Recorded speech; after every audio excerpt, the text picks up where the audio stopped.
Electronic evidence मिळाले आहे, नेमका काय माहिती आहे, काय गुन्ह्याची अटकांची तीस आहे का?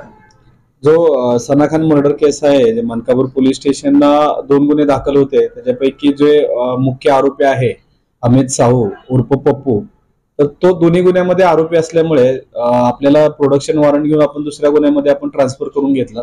त्या अनुषंगाने आपल्याला तो 5 तारखेपर्यंत आपल्या पीसीआर मध्ये आहे. कालही त्याचा पीसीआर एक्सटेंड झाला आणि त्या तपासामध्ये काही एक लॅपटॉप आणि एक मोबाईल जे त्याचं मूळ गाव आहे त्याच्या आईच्या घरी मिळून आले. त्या अनुषंगाने ते लॅपटॉप आणि मोबाईल हा कोणाचा आहे, त्याचा कुठे यूज झाला आहे का किंवा गुन्ह्यात त्याचा वापर केला आहे का आणि तो कोणाचा आहे या संदर्भात आमचा तपास सुरू आहे आणि त्याच्या अनुषंगाने आपण पुढील कारवाई करत आहोत.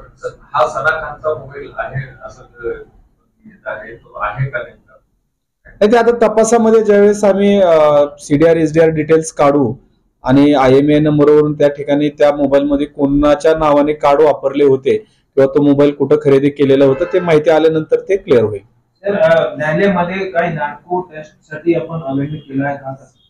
आपण करणार आहोत. मागच्या वेळेस सुद्धा आपण ऍप्लिकेशन दिलेलं होतं, कोर्टाने ते फेटाळलं होतं, पण ह्या वर्षी आरोपीची कन्सेंट आपल्याला मिळण्याची शक्यता येऊन मिळालेली आहे.